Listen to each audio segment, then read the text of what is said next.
Bonjour à toutes et à tous, très heureux de vous retrouver sur Major Prépa et plus précisément sur le campus toulousain de TBS Éducation pour cette vidéo consacrée à l'expérience étudiante à TBS Éducation forcément. Et pour ce faire, j'ai le grand plaisir de me trouver avec mes deux interlocutrices du jour. D'abord Anne Rivière. Anne, bonjour. Bonjour, bonjour à toutes et tous. Anne, tu es donc la directrice depuis peu de la formation initiale de TBS Éducation. Je te laisserai te présenter un peu plus amplement ensuite. Et également avec moi Zoya. Bonjour Zoya. Toi, tu es donc en M1, tu es actuellement dans le parcours audit DSCG, donc tu pourras nous préciser évidemment ce que cet acronyme veut dire. Et puis tu as fait aussi l'an passé le parcours jeune actif passionné, donc voilà, tu pourras bien sûr nous parler de ça.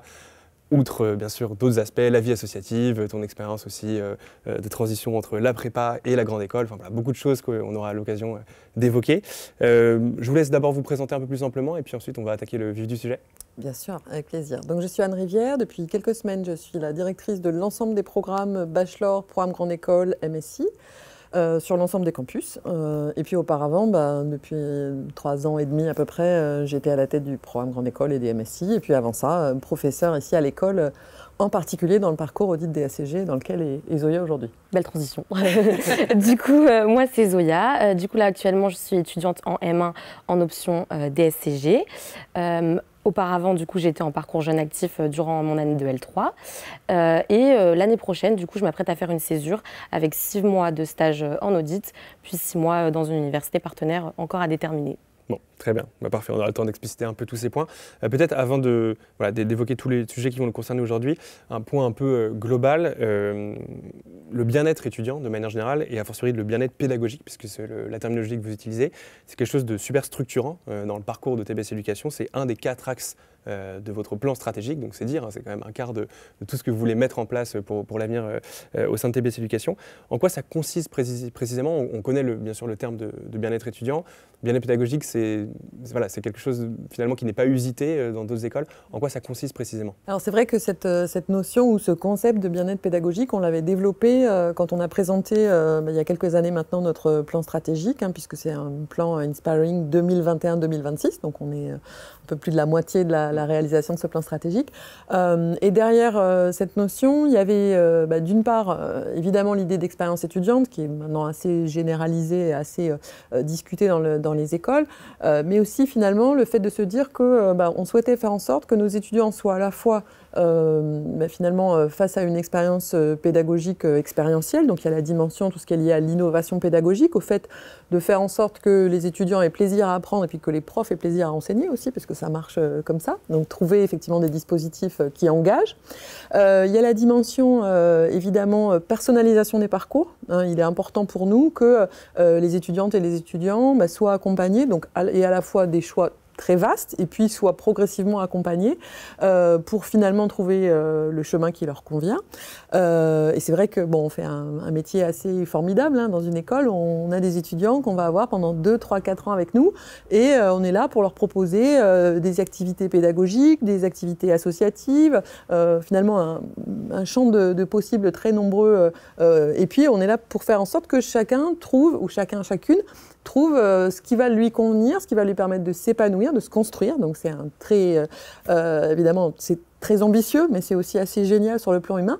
Et puis le dernier morceau, c'est de faire en sorte qu'on soit dans des lieux qui soient justement propices. Alors propices au fait d'apprendre, au fait d'innover, mais aussi au fait de se poser, de chiller, comme disent les étudiants. Puis ils peuvent aller sur le rooftop, il y a plein de choses dans lesquelles on réfléchit aux endroits où on apprend. Donc c'est un concept assez englobant, mais il y a différentes dimensions, effectivement, l'associatif, la vie, l'équilibre en général, et puis évidemment la pédagogie et l'endroit dans lequel on va exercer la pédagogie. Ok, très clair. Alors ce que je vous propose, c'est justement de dérouler un peu tous ces points pour que ce soit le plus concret possible pour les étudiants et les étudiants qui nous regardent aujourd'hui. Peut-être commencer par l'expérience étudiante. Je pense que c'est la chose la plus immédiate évidemment qu'on constate quand on sort de prépa. Évidemment, la vie change assez radicalement. Je crois que tu nous le disais en off tout à l'heure. Est-ce que tu peux nous expliquer, toi, comment ça s'est passé, comment tu as vécu cette transition et finalement, qu'est-ce qui a été marquant jusqu'à présent dans ton parcours à TBS Éducation? Ok, bah du coup déjà c'est une transition qui est bouleversante. On change de tout au tout, donc on passe de rien à tout en fait. En gros c'est ça. En gros c'est ça. Anne disait que ça nous permettait de nous construire un petit peu l'expérience ATBS Éducation et en gros c'est ça. On passe du tout, du coup on est là, on révise tout le temps, etc. On est un peu que dans cet objectif de cours où c'est très structuré et là on est un peu dans la déconstruction, dans le sens où il y a un peu de tout. Il y a des cours. Et il y a aussi de l'associatif, puis il y a aussi sa vie personnelle qui commence à se développer avec énormément d'événements, énormément de sorties. Et là, c'est quand même un gros changement. Donc au début, c'est un peu compliqué à s'y faire, d'autant qu'il y a vraiment énormément de choses qui nous sont proposées aujourd'hui ici à ATBS Éducation. Du coup, moi, par exemple, dans mon cas, j'étais du coup dans le parcours jeune actif. Et donc, du coup, j'avais pas mal d'activités, en fait. Tu peux préciser oui. en quoi ça consiste, pardon, c'est vrai que c'est pas clair pour toi. Alors du coup, le parcours jeune actif, c'est l'opportunité du coup qui nous est offerte d'avoir cours soit que le matin, soit que l'après-midi. Donc du coup, moi j'avais choisi d'avoir cours que le matin et du coup j'avais mon après-midi de libre, donc que ce soit pour travailler à côté en parallèle de mes études ou alors tout simplement pour s'investir dans les associations. Donc à savoir qu'ici on peut avoir jusqu'à 3 associations, ce qui est énorme, d'autant que nos associations ont des projets à impact qui demandent énormément d'investissement. Donc du coup, ce temps il est fait pour nous permettre justement d'organiser ces projets. Moi, dans mon cas, j'avais 3 associations, donc ce qui est énorme. Et là encore, au niveau des associations, il y a une pluralité des associations qui est assez intéressante, qui nous permet d'avoir une ambivalence des sujets qu'on veut traiter. Donc s'il y a le côté un peu kiff, il y a plein d'assos kiff. Donc moi, du coup, j'étais à TMC. Du coup, c'est l'association de voitures. Donc on organisait beaucoup de karting, des trucs un petit peu voitures et tout. Donc là, c'est pour le côté fun, le côté fun, sortie de prépa, j'ai envie de faire un peu de course, etc. Et après, il y avait le côté aussi plus pro. Donc du coup, là, il y a plein d'assauts type pro, avec plein d'événements pro. Donc il y a le TEDx, par exemple. Mais moi, j'étais à RDVC, du coup. Donc c'est les rendez-vous du changement. Donc on fait des conférences avec des professionnels. Et là, ça m'a permis de développer mon côté un petit peu plus... de travailler avec des professionnels, d'organiser un événement un petit peu plus pro en fait finalement. Ouais, de faire des choses beaucoup plus concrètes que ce que tu as pu faire auparavant. Voilà, exactement. Et du coup, ça encore une fois, ça nous permet de découvrir de nouvelles choses, d'apprendre de façon différente aussi, parce que... Et puis c'est vrai que ce côté professionnalisant, vous citiez les rendez-vous du changement, hein, on a reçu là il n'y a pas longtemps, l'équipe des rendez-vous du changement a reçu sur le campus toulousain François Hollande, ancien président. Et c'est vrai qu'il y a eu un engouement autour de cet événement qui était assez incroyable. Hein. Il fallait évidemment, pour des raisons de sécurité, que les gens s'inscrivent. Et en moins d'1 heure et demie, le grand amphi était plein.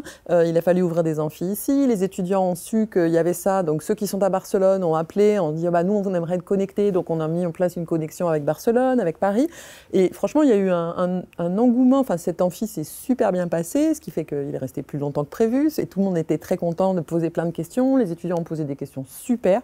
Franchement, il y avait des trucs sur de la géopolitique, des enjeux contemporains qui sont chouettes. On voit bien qu'ils sont passés en prépa, qu'ils ont fait de la géopo, ils s'en servent après pour les questions.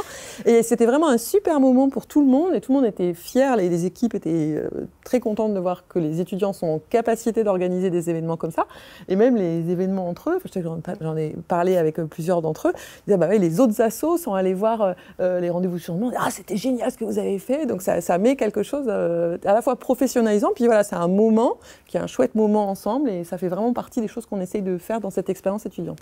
Oui, alors c'est un exemple parmi d'autres, mais comment justement tu arrives, peut-être toi qui as plus de recul évidemment sur l'école, ça fait un peu plus longtemps que tu es là effectivement, vous mettez quand même en place des projets de très grande envergure. Donc il y a effectivement les RDVC où il y a toujours des intervenants de très grande facture.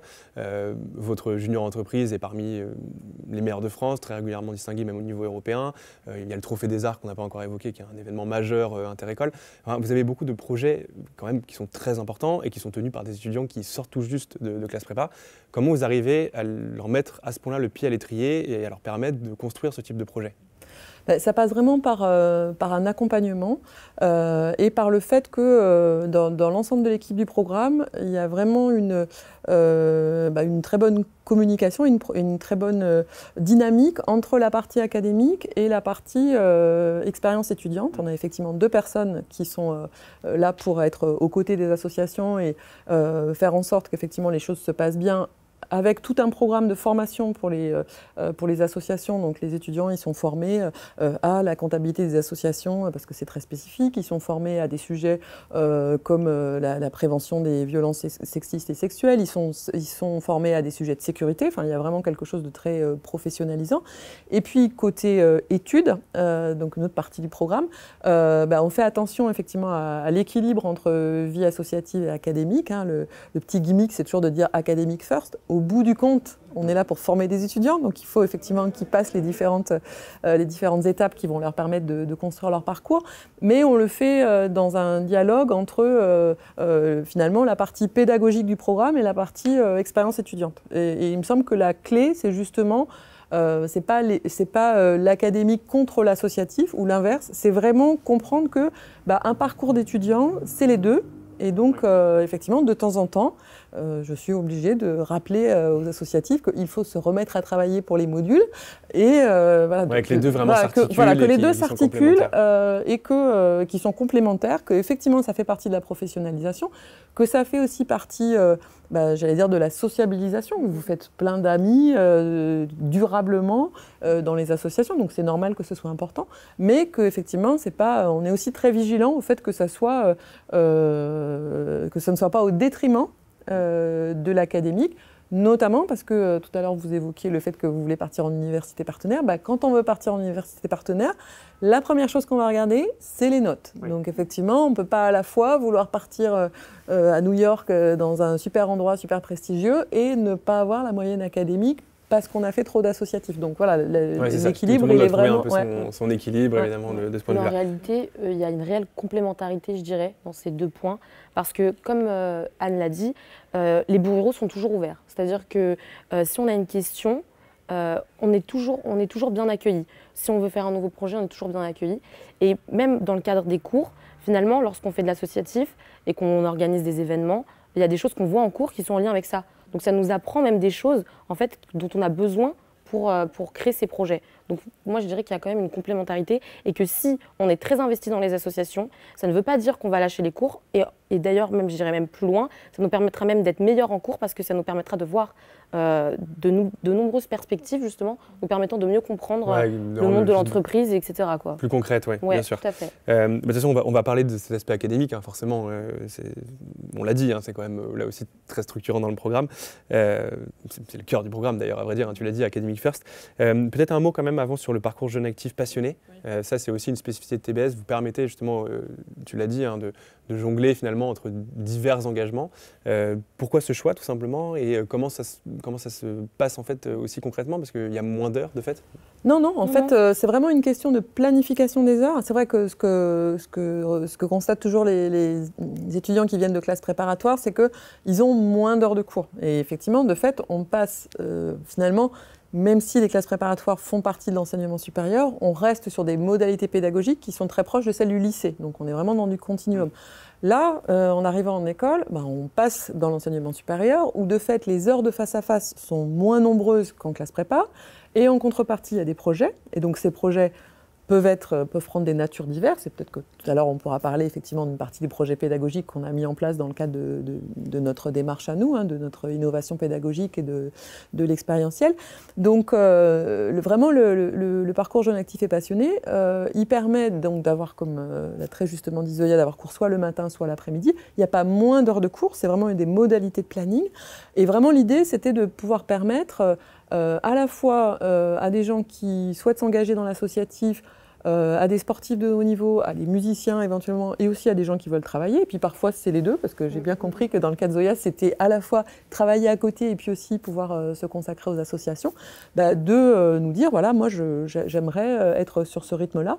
Donc vraiment, c'était très cohérent par rapport à notre idée de personnaliser les parcours, parce que si vous ne le souhaitez pas, vous ne demandez pas, et donc vous avez un emploi du temps qui, là aussi, répartit le même nombre d'heures, mais parfois le matin, parfois l'après-midi, de façon tout à fait classique. Une stricte question de répartition du temps. Oui, tout à fait. C'est vraiment une question de planification. Ce n'est pas du tout une question d'allègement, mais tout comme quand on propose de l'alternance chemin faisant en M1 ou en M2, on est bien sur des questions de planification, mais on n'enlève rien au contenu. D'accord, bon, bah, c'est plus clair. Parlons-en justement de ce contenu, hein, puisque c'est la suite des points que je voulais évoquer avec vous. Sur la question pédagogique, vous avez mis un point d'orgue tout au long du programme, et peut-être même a fortiori en L3, en première année, pour contrer un peu ce que j'appellerais le prépa blues, le fait d'arriver avec des cours très académiques en prépa et puis tout d'un coup de se retrouver avec moins de cours, tu l'as dit, et des cours aussi qui sont très différents. Donc vous avez cherché à rajouter, alors je le résume peut-être mal, tu me diras, mais d'une part à rajouter beaucoup d'expérientiel, à faire en sorte que la pédagogie soit très concrète, et puis aussi à mettre en place des modalités un peu de continuum, c'est-à-dire d'avoir des cours toujours liés aux matières de prépa, finalement, pour permettre un sas de décompression un peu plus doux peut-être pour les étudiants. Voilà, est-ce que tu peux un peu expliciter ces différents points? Et puis évidemment, Zoya, ce serait intéressant d'avoir ton avis aussi. Bien sûr. Alors, dans l'idée de continuum, ce que j'avais mis en place, parce que c'est moi qui avais défini cette séquence-là, c'est ce qu'on appelle la semaine des humanités. Donc là, l'idée était de faire le lien avec des disciplines enseignées en prépa. Donc ça peut être de l'histoire, mais ça peut être aussi de la philo, ça peut être de la sociologie, ça peut être de l'économie. Mais aussi de faire le lien avec ce que font les enseignants-chercheurs dans une école. Donc, avant d'être directrice de programme, moi, j'étais chercheur plutôt côté qualitatif, donc des gens qui utilisent justement de la sociologie ou de la philosophie pour poser des questions managériales. Et donc, il me semblait intéressant de pouvoir faire le pont entre la prépa d'un côté et puis finalement ce que les étudiants voient plus tard dans leur cursus, en général au moment de l'année de Master 2, quand on va leur demander de faire ce que chez nous on appelle une Master Dissertation, donc un mémoire de fin d'études, où il faudra approfondir des questions avec de la recherche, etc. Donc vraiment l'idée c'était à la fois de faire du continuum, mais aussi finalement les étudiants, ou en tout cas les candidats de classe prépa entendent parfois dire qu'on fait de la recherche dans les écoles, mais ils ne savent pas trop bien de quoi il s'agit. Et c'était aussi de pouvoir montrer, finalement, voilà, quand vous avez appris des choses en histoire ou vous avez appris des choses en philosophie, quand on fait de la recherche en gestion, on peut aller chercher un cadre d'analyse qui vient par exemple de la philo, et on va s'en servir pour aller étudier une question qui est une question dans les entreprises, donc une question qui va être utile pour le management. Donc dans le dispositif pédagogique, en fait, les étudiants, ils ont un menu. Alors le format est assez court, puisque on fait quand même pas. On est là aussi pour donner envie et puis faire de la vulgarisation de la recherche. Donc les conférences font 1h30, 1h15, 1h30 chacune, avec un format le plus interactif possible. Puis après, ce qu'on a trouvé sympa en termes de format, c'est de demander aux étudiants par groupe de faire une synthèse de ce qu'ils ont apprécié dans une conférence sur un format de podcast. Parce que là aussi, il me semble que tu fais des podcasts aussi. Enfin voilà, c'est un support qui finalement est devenu très utilisé, puis qui nous semblait très pertinent pour parler justement de connaissances. Donc effectivement, à la fin, il y a un petit côté challenge. On écoute les podcasts, et puis les étudiants notent les podcasts, et puis il y a une petite dimension de challenge. Donc ça, c'est une des façons de faire à la fois du continuum, mais aussi d'être dans un côté expérientiel, puisque c'est sur une semaine, et puis à cette dynamique, un peu le challenge, faire ensemble le podcast. Bon, il y en a plein qui en ont jamais fait, mais finalement, je ne sais pas comment vous avez trouvé, c'est pas si compliqué que ça de faire un podcast. Voilà. Donc tout va bien pour moi.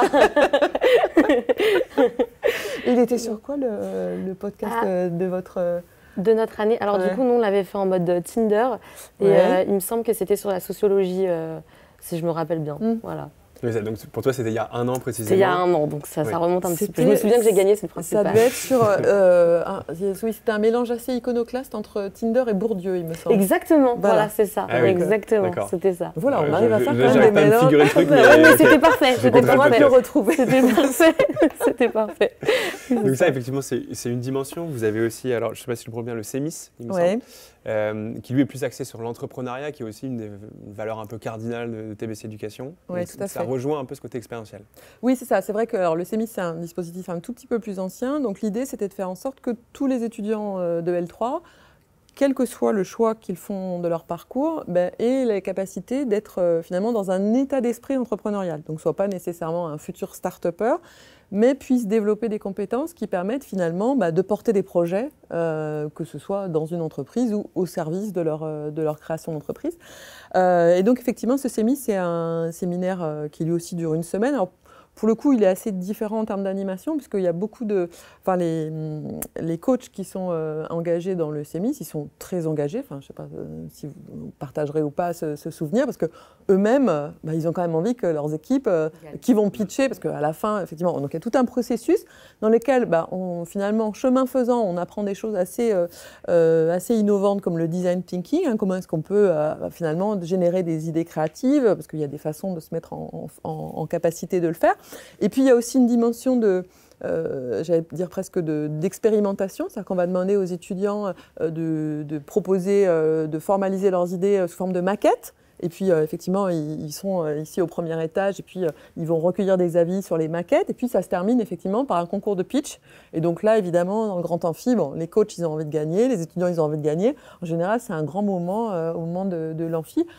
Là aussi, hein, pour la dynamique, il n'y a pas de prix particulier à gagner, mais si ce n'est effectivement la dynamique de cette semaine. Je ne sais pas ce que vous avez comme souvenir de votre CEMIS. Vous avez encore gagné ou pas? Non, cette fois-ci non. C'est encore douloureux, mais cette fois-ci non. Mais encore une fois, c'était une belle expérience aussi pour le coup. Parce que du coup, tu parlais du prépa blues, et c'est vrai que quand on est en prépa, on se dit mais jamais je regretterai ces moments. C'est horrible. Jamais je regretterai ces moments.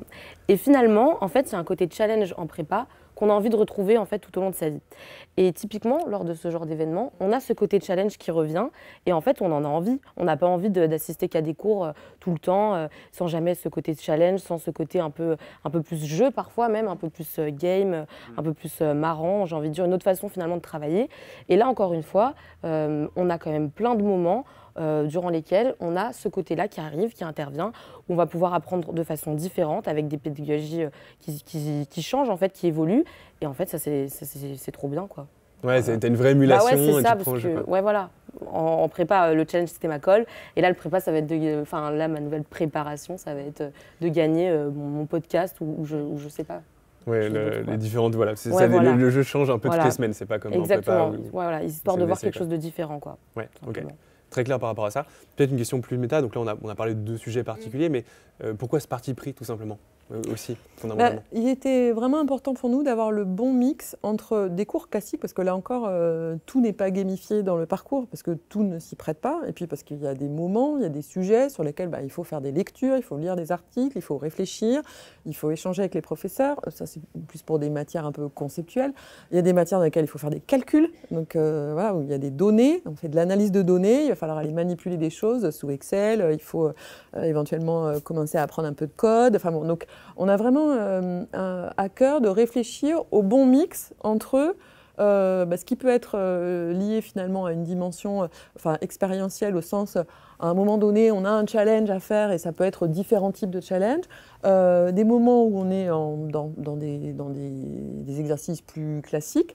Et puis, effectivement, vraiment, le point commun à tout ça, c'est vraiment que les étudiants apprennent du mieux possible, parce qu'effectivement, parmi les sujets sur lesquels on réfléchit avec notre équipe d'innovation pédagogique, il y a vraiment s'inspirer de ce qui se fait en matière de littérature, littérature au sens académique du terme, c'est-à-dire d'articles de recherche sur les meilleures façons de mémoriser, pour justement faire en sorte que les étudiants soient engagés et puis qu'ils sachent mobiliser tous les outils qu'on met à leur disposition pour finalement être les meilleurs professionnels possibles dans le parcours qu'ils auront choisi. Et évidemment, ce n'est pas tout à fait la même chose quand on veut faire de l'audit ou quand on veut faire du marketing, tout au bout du spectre. Mais au début, on veut aussi que dans le socle commun, ils aient des compétences qui soient un peu les mêmes. Donc là aussi, on essaye de travailler sur cette dimension-là. Ouais, vous avez même eu des distinctions, il me semble, par rapport à ça, du Babson College, oui, qui est un peu un organisme. Voilà, le CEMIS, effectivement, avait eu un prix du Babson College, du Babson Collaboratif, qui est le réseau qui est piloté effectivement par le Babson College, qui est à Boston, qui est l'institution de référence aux États-Unis sur l'entrepreneuriat. Mais on a eu aussi les prix pour des dispositifs comme l'un des derniers qu'on a eu au niveau international était pour un dispositif qu'on a mis en place pour gamifier un peu le début de l'approche des mémoires de fin d'année, des Master Dissertation. Donc là, les profs, en fait, ils se sont inspirés de The Voice, donc pour le coup, on est quand même assez loin de la recherche, mais ils cherchaient à faire en sorte que ce premier moment du mémoire de fin d'études où il faut qu'un étudiant trouve un tuteur qui est un enseignant-chercheur, se passe d'une façon qui soit finalement pas ennuyeuse et qui permette d'engager vraiment la conversation. Donc ils se sont dit, au lieu de dire voilà la liste des sujets et voilà les listes de ce que veulent les étudiants et d'envoyer des mails, ils se sont dit mais si on faisait un dispositif qui ressemble un peu à The Voice et puis on fait un petit pitch, et en fait ça a super bien marché et on a eu un prix pour ça. Il n'en reste pas moins que les Master Dissertations, donc les mémoires de fin d'études, sont très sérieux, très enrichis d'académie. Mais ça fait aussi partie, je pense, de notre ADN, d'être à la fois des gens très sérieux sur les dossiers, sur les contenus, et puis d'aimer aussi, finalement, ne pas toujours se prendre au sérieux et d'avoir parfois un pas de côté pour montrer qu'on peut aussi avoir plaisir à apprendre. Une approche un peu différente, des fondamentaux solides et une approche un peu différente, on l'a compris. Il y aurait sans doute beaucoup de choses à dire. Peut-être une dernière chose quand même, parce que ça me paraît important de le préciser. Vous avez aussi une approche, ça a été un peu évoqué avec ton parcours, effectivement, où tes heures étaient modulées. Vous essayez du moins de personnaliser le plus possible l'expérience pédagogique des étudiants. Donc ça se vérifie en L3, ça se vérifie aussi en master, où là vous essayez vraiment de faire en sorte que chaque étudiant puisse avoir un parcours qui correspond précisément à ses aspirations. Il y aurait beaucoup de choses à dire, mais en essayant d'être assez concis, comment ça se passe concrètement et quelles sont les différentes opportunités qui s'offrent aux étudiants à partir du niveau master? Alors à partir du niveau master, le tout début de l'année de master 1, c'est du tronc commun. Donc là, les choix, ça va être français ou anglais, ou alternance ou pas alternance, ce qui fait déjà des choix différents. Oui. Et après, dès la deuxième partie du premier semestre, les étudiants vont pouvoir choisir ce que nous, on appelle une sensibilisation métier. Donc l'idée, c'est de pouvoir déjà tester leur première grande orientation. Est-ce que je veux faire de la finance ou du marketing ou de l'audit comme Zoya, ou est-ce que je veux faire de l'entrepreneuriat ou international business. Ce n'est pas un prérequis pour ce qu'ils devront choisir en Master 2, sauf dans les parcours un peu fléchés comme celui que vous avez choisi, mais dans la grande majorité des cas, c'est une façon finalement d'avoir des outils en plus, notamment pour pouvoir être armé pour le stage de l'année optionnelle, les stages de l'année optionnelle. Et au second semestre, là, les étudiants vont pouvoir avoir encore plus de choix puisqu'ils vont pouvoir changer de campus. Partir à Barcelone, par exemple, où ils ont pu commencer au premier semestre à Barcelone et revenir. Ils vont pouvoir commencer à partir en université partenaire. Donc là, il y a vraiment de la mobilité internationale très variée. Et puis, sur la dernière année, là, on a 100% de nos étudiants vont être en double diplôme, mais quand on regarde toutes les spécialités sur tous les lieux, on a à peu près 100 choix différents de double diplôme. Donc là, on a une offre très riche. Et évidemment, pour rassurer tous ceux qui seraient inquiets par toute cette diversité, on est là aussi pour accompagner les étudiants et répondre à leurs questions. Oui, parce que ça peut avoir un côté un peu flippant de se dire c'est vertigineux en fait. Tu peux tout faire, mais ça se fait chemin faisant, puisque le début, c'est du tronc commun. Effectivement, là, les premiers choix sur le L3, c'est parcours jeune actif et passionné ou pas, français ou anglais, quels assos, et quel projet de groupe, quel projet oui. Puis après, au fur et à mesure, le nombre de choix va être plus important, mais l'accompagnement aussi sera évidemment là pour aider. Ouais. On peut peut-être illustrer avec Zoya. En plus, je t'avais demandé ce que ça voulait dire DSCG, je crois que je ne t'ai pas laissé l'occasion de le dire. Non, il n'y a pas de souci. Mais c'est vrai qu'au début, ça peut être étonnant, parce qu'il y a tellement de choix qu'on se dit, oh là là, qu'est-ce que je vais choisir? Il y a tellement, en plus, il y a les choix de filière, mais il y a aussi les choix de campus. Ensuite, il y a les choix d'English Track, pas English Track. Et on est là, on ne sait pas. Donc, mais là, encore une fois, il y a de l'accompagnement. Et ce qui est bien, c'est que du coup, on peut choisir un truc qui nous plaît. Et ça, c'est cool. C'est que quoi qu'il arrive, on a l'opportunité de choisir quelque chose qu'on va aimer. En plus, il n'y a pas de restriction de place, etc. Enfin, c'est vraiment, tu prends quelque chose que tu aimes. Du coup, moi, j'ai choisi le DSCG. Donc, du coup, c'est pour faire de l'audit, du coup. Et c'est un parcours qui se fait en initiale, du coup, sur le campus de Toulouse. Mais maintenant, encore une fois, je ne me suis pas fermée de porte. Je vais faire une césure et je vais pouvoir partir en UP. Et donc là, encore une fois... UP, c'est université partenaire, oui, pardon, une université partenaire. C'est notre petit langage de TBS. Voilà, exactement, le petit langage de TBS. Mais du coup, voilà, encore une fois, je le module comme je veux. Quand j'ai fait mon premier semestre, du coup, à Toulouse, j'aurais pu aussi le faire à Barcelone, mais j'ai décidé de le faire à Toulouse. Et ça, encore une fois, c'est trop bien, c'est en fonction de mes choix. J'ai décidé de le faire en parcours jeune actif, j'aurais pu ne pas le choisir. Et ensuite, il y avait la PSM. Et la PSM, ce qui est bien, donc du coup, pardon, la PSM, c'est la sensibilisation métier dont je parlais. La sensibilisation métier. C'est l'acronyme de ça. Oui. Exactement. Et du coup, la sensibilisation métier. Et ce qui est bien avec la sensibilisation métier, c'est que ça n'a pas d'impact sur notre futur. Dans le sens où si après notre M2, on veut spécialiser dans quelque chose totalement différent de la PSM, c'est pas grave. Donc du coup, on peut déjà commencer à découvrir quelque chose. Donc c'est l'équivalent de un mois à peu près, un mois. Et un gros mois, un gros mois. Et c'est pas, c'est rétroactif. Donc c'est-à-dire que si j'ai pas aimé cette sensibilisation métier, je peux toujours moduler mon parcours d'une façon différente. Et donc ça, c'est super. Si ça ne lui avait pas plu, elle pourrait faire un M2 en marketing si elle voulait. Voilà, je vais en communication. Ouais, d'accord, oui, c'est ça. Voilà. Mais ce qui est pas mal, parce que c'est vrai que, oui. contrairement à la prépa scientifique où il y a une certaine continuité, là, tu arrives, tu changes totalement de matière et en fait, on te demande en très peu de temps de choisir ce que tu veux faire, alors qu'il y a un nombre de métiers, de possibilités énormes. Donc, en gros, l'audit, pour faire très simple, c'est une branche de la finance. Bon, on pourrait rentrer dans le détail, mais... Je pourrais pendant très longtemps, mais je ne suis pas sûre que... Moi aussi. Tu as fait ça de l'audit dans une autre vie, je crois. Oui, c'est ça. J'ai fait ça pendant longtemps, mais dans une autre vie. On va dire, pour faire très simple, que là, tu es en finance, mais que tu pourrais totalement faire un pas de côté et changer si besoin. Ok, d'accord. Hyper clair pour ça. Alors, vous avez très rapidement chacune parlé des campus. On peut peut-être s'apesantir un peu sur ce point-là, parce que vous en avez beaucoup, des campus, enfin beaucoup. Vous avez un campus à Toulouse, évidemment, c'est la maison mère. Vous avez le campus parisien, le campus barcelonais, le campus marocain également, basé à Casablanca. Ça fait une offre très riche et surtout, ces campus, vous les avez très récemment repensés. Voilà, pour que les espaces soient en adéquation avec la pédagogie que vous voulez prodiguer. Donc ça, c'est ce que vous avez communiqué. Est-ce que vous pouvez un peu expliciter ces points-là? Bien sûr, oui, ça fait partie effectivement de toute cette démarche qu'on a développée au moment du plan stratégique. On a dit finalement, pour être cohérent par rapport à ce qu'on veut développer en termes de pédagogie, il faut aussi qu'on soit sûr que les campus dans lesquels on exerce cette pédagogie soient adaptés à ce qu'on souhaite faire. Donc ça, c'est la dimension liée à l'innovation et à l'expérientiel. Et puis l'autre grand axe sur lequel on a pensé nos campus, c'est évidemment le fait que, au moment où on a fait notre plan stratégique, on est devenu société à mission, et donc on a pris des engagements sur les volets environnementaux.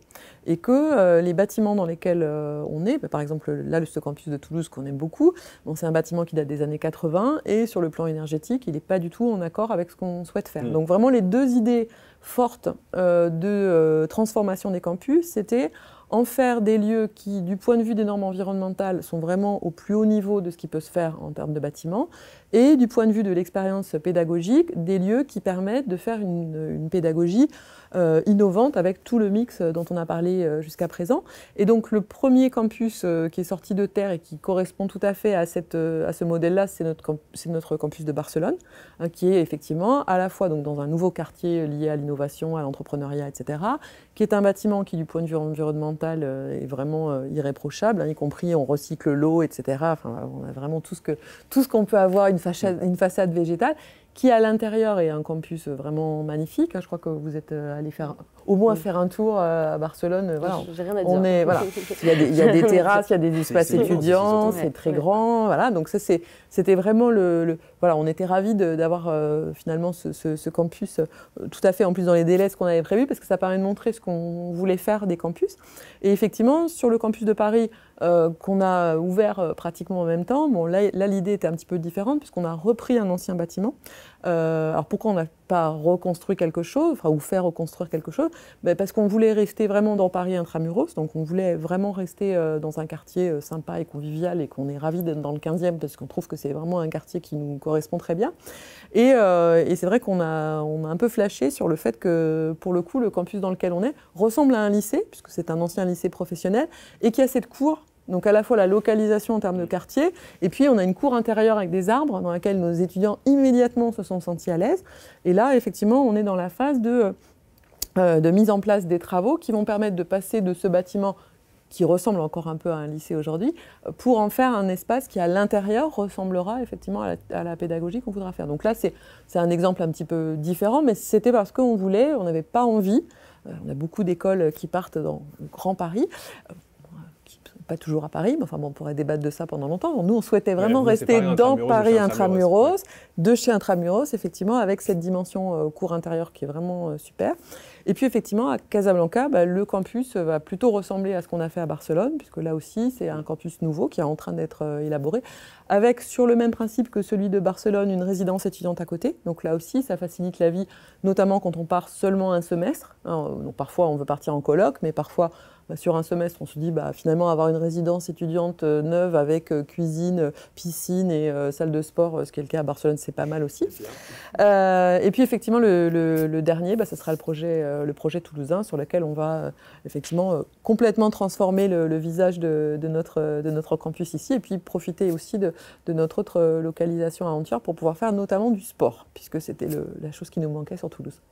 Mais voilà, l'idée, c'était d'avoir des lieux qui ressemblent au type de pédagogie et d'expérience qu'on voulait. Donc à la fois pouvoir faire venir aussi des entrepreneurs. Enfin, à Barcelone, ils l'ont beaucoup fait et on va continuer à le faire ici. Et puis avoir ce côté de fluidité. Zoya, tout à l'heure, vous disiez une des grandes différences quand on arrive en école, c'est que voilà, on a quelque part la vie reprend. Mais il y a aussi cette idée d'être dans des endroits où on rentre, on sort, on revient, on fait différents types de choses et on voulait que les campus ressemblent à ça. Ouais, et puis tu l'as dit en creux aussi, vous avez choisi que des implantations en centre-ville, ce qui n'est pas le cas de la plupart des écoles.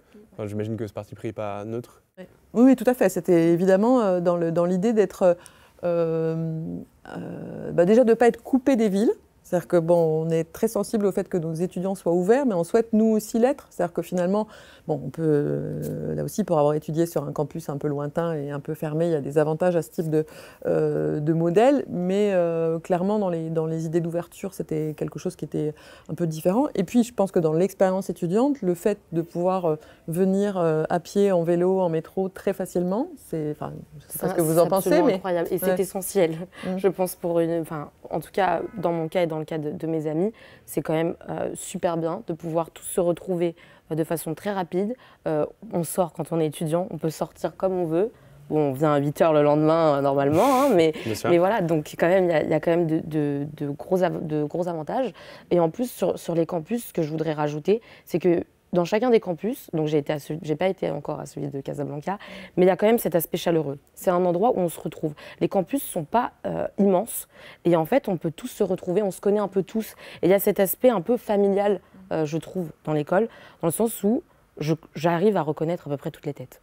Et ça, c'est rassurant. Donc certes, il y a beaucoup de campus, mais finalement, on se sent toujours très bien. Ouais, et puis tu as l'année de L3 qui permet quand même de faire connaissance entre guillemets avec toute la promo et après peut se dispatcher.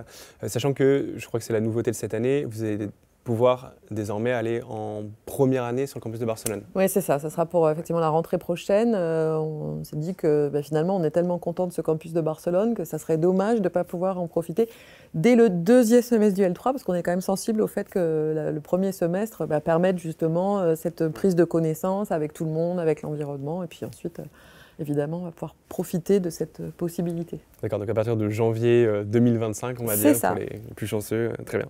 Donc le campus de Barcelone. Ok, très clair sur ça. Dernier aspect que je voulais aborder avec vous, c'était la question de la diversité et de l'inclusion. Là aussi, tu l'as dit, vous êtes devenu société à mission, donc c'est devenu quelque chose d'absolument essentiel. Alors, ça ne date pas, à vrai dire, de ça. Ça fait longtemps que TBS Éducation est engagé sur ces différents chantiers, sur ces différents combats.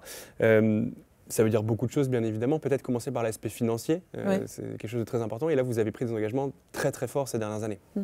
C'est vrai que là aussi, c'était un axe qu'on a à la fois développé dans le plan stratégique et dans la société à mission, parce que être société à mission, ça veut dire très concrètement qu'on a rajouté cette qualité dans les statuts de l'école, donc on a inscrit ça dans le marbre, et qu'on s'est fixé des objectifs quantitatifs sur lesquels, en tant qu'auditrice, on y sera sensible, on est audité régulièrement. C'est-à-dire qu'on s'est donné des objectifs et notamment, on s'est donné des objectifs en matière d'ouverture sociale.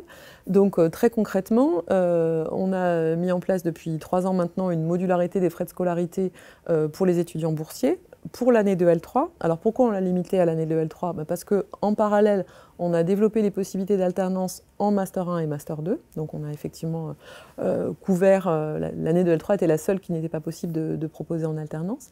Et c'est vrai que cette modularité des frais de scolarité, ça nous a permis, alors qui est une réduction très concrète des frais de scolarité, parce qu'il y a beaucoup d'écoles qui disent on fait des bourses, ou etc. Là, effectivement, le critère qu'on a pris, c'est effectivement l'échelon de bourse Crous, pour avoir quelque chose de très compréhensible et simple. Et la remise sur les frais de scolarité, elle va jusqu'à 50% de moins, donc c'est assez significatif. On a bien entendu aussi une fondation qui peut verser des bourses aux étudiants de façon assez significative. Donc c'est vrai que cette modularité des frais de scolarité, pour nous, c'était un moment important. Et d'ailleurs, par rapport aux chiffres qu'on a pu voir dans le programme Grande École, on est aujourd'hui pratiquement 30% d'étudiants boursiers, ce qui est beaucoup pour une école comme la nôtre, dont on est ravis. Et puis on a aussi travaillé finalement derrière ces sujets d'inclusion, une mission dédiée à l'accompagnement de l'ensemble des situations de handicap. Et c'est vrai qu'on s'est rendu compte qu'à partir du moment où on a commencé à mettre en œuvre des choses et d'avoir une personne qui est référente soudain, on a des étudiants qui ont commencé à dire moi je suis 10, et puis qui ont effectivement demandé très clairement un accompagnement, un aménagement, ce qu'on fait évidemment avec plaisir. Donc ça nous a permis effectivement de réfléchir plus largement à ce sujet et d'être très à l'écoute des étudiants. Donc c'est vrai que c'était quelque chose de très important. Et puis évidemment, derrière cette idée d'ouverture, il y a aussi l'inclusion des étudiants étrangers qui viennent chez nous, parce qu'on a parlé un peu mobilité, du fait que vous alliez partir un semestre, mais bien sûr on accueille aussi les étudiants internationaux. Alors, il y en a qui viennent un semestre, il y en a qui viennent 1 an, il y en a qui viennent 2 ans. Donc là aussi, derrière cette ouverture et cette diversité, on a vraiment pensé toutes les dimensions, la diversité sociale, la diversité de culture et de nationalité. On a plus de 120 nationalités au global sur tous nos campus, donc il y a des gens qui viennent d'un peu partout. Et puis aussi un truc auquel on est très attaché, qui est aussi une forme d'équilibre et de diversité homme-femme. On est particulièrement engagé sur, ça tombe bien, cette semaine c'est une semaine où la thématique des droits des femmes est évidemment mise à l'honneur, mais on est très sensible au fait que nos étudiantes et nos étudiants aient en tête ces sujets d'égalité femmes-hommes au niveau professionnel, etc. Oui, donc c'est vraiment sur toute cette diversité-là, vous avez mis en place des choses concrètes. Je ne sais pas si tu veux, je te voyais acquiescer, si tu veux compléter. Oui, franchement, je peux qu'acquiescer. À ce sujet, moi, j'y ai été très sensible lorsque j'ai dû choisir mon école. Même si on n'est pas boursier, je pense qu'il faut apporter une importance à justement tous ces éléments-là. Le fait est que notre école est en adéquation avec nos valeurs et moi je peux que m'aligner à ce sujet. Il y a différentes interventions qui sont faites justement pour nous apprendre à justement prendre en compte ces valeurs-là dans le futur, dans notre vie quotidienne, et ça c'est hyper important et là je peux dire qu'effectivement on est à fond dedans, quoi. Ouais. Voilà. Oui, parce que c'est ce que tu disais, même dans la manière dont les cours sont enseignés, vous serez en situation de décision plus tard, dans votre vie personnelle, dans votre vie professionnelle en tant que manager. Et là aussi, cette dimension-là, elle revient aussi dans la pédagogie. Vous avez vraiment cette volonté, je ne sais plus la terminologie que tu utilisais exactement, mais l'idée que vous allez former des futurs managers et que ces futurs managers, ils vont avoir un impact sur le monde du travail et sur le monde tout court. On a des cours dessus en plus. Oui. On a plein de choses pour ça. Oui, c'est vrai que quand on a écrit notre raison d'être, effectivement, on a dit, grâce à une recherche à impact, ça c'est le côté les enseignants-chercheurs, on va former des acteurs, on a dit ouverts, éclairés, pour contribuer. Alors là aussi, on a été à la fois ambitieux et modeste. On n'a pas dit on va changer le monde tout seul avec nos petits bras. On a dit qu'ils vont contribuer à un modèle plus soutenable et plus durable en essayant de l'intégrer dans l'ensemble. Donc vous avez vu les cours dédiés, puis vous allez voir chemin faisant qu'effectivement dans les spécialisations, sur les enjeux financiers, il y a maintenant en matière de reporting toute une révolution sur le reporting extra-financier. Donc évidemment, ça fait partie des cours pour être des professionnels qui sont au fait de l'environnement actuel des organisations. Oui, ça, donc extra-financier, c'est tenir pas uniquement compte du bilan, du compte de résultat, mais de tout l'impact de la société. Du bilan carbone, du bilan eau, du cycle de vie des produits, d'une vision beaucoup plus large que simplement les chiffres qui permettent de calculer le résultat. Très bien. Je crois qu'on a balayé à peu près les nombreux sujets qu'on avait évoqués ensemble. Je vous laisse peut-être quand même le mot de la fin. On s'adresse à des étudiants qui sont en train de travailler assez ardemment pour réussir les écrits puis les oraux. Qu'est-ce que vous voulez dire tout simplement à ces étudiants qui, peut-être, pourquoi pas, rejoindront TBS Éducation d'ici quelques semaines? Je leur souhaite déjà. Je leur souhaite et franchement, il ne faut rien lâcher et finalement, c'est que positif. Et la prépa, sur le moment, c'est difficile, mais maintenant, je pourrais même y retourner. C'était incroyable. Moi, je suis bien à TBS quand même, mais je pourrais même y retourner, profiter, c'est les derniers moments. Voilà. C'est plus facile de dire ça maintenant. Oui, c'est plus facile maintenant, mais bon.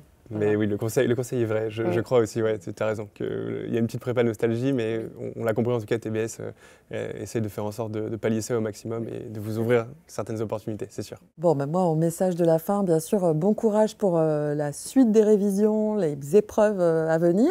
Et puis, nous, je dis nous parce que vraiment, toutes les équipes seront ravies de vous accueillir et de vous permettre de vivre vraiment au moment des oraux ce qui est l'expérience étudiante qu'on a pu évoquer dans cette vidéo. Donc on sera ravis de vous accueillir. Bon courage et effectivement, ne lâchez rien. Voilà, ce sera le mot de la fin cette fois-ci. Merci à toutes les deux pour l'ensemble de vos réponses. Merci beaucoup. Merci à vous d'avoir regardé cette vidéo. N'hésitez pas par ailleurs à vous rendre bien sûr sur le site de TBS Éducation ou sur les nombreuses ressources consacrées à l'école sur Major Prépa pour en savoir davantage. N'hésitez pas aussi à poser vos questions en commentaire. Bien sûr, on y répondra avec grand plaisir. Et moi, je vous dis à très bientôt pour une nouvelle vidéo sur Major Prépa.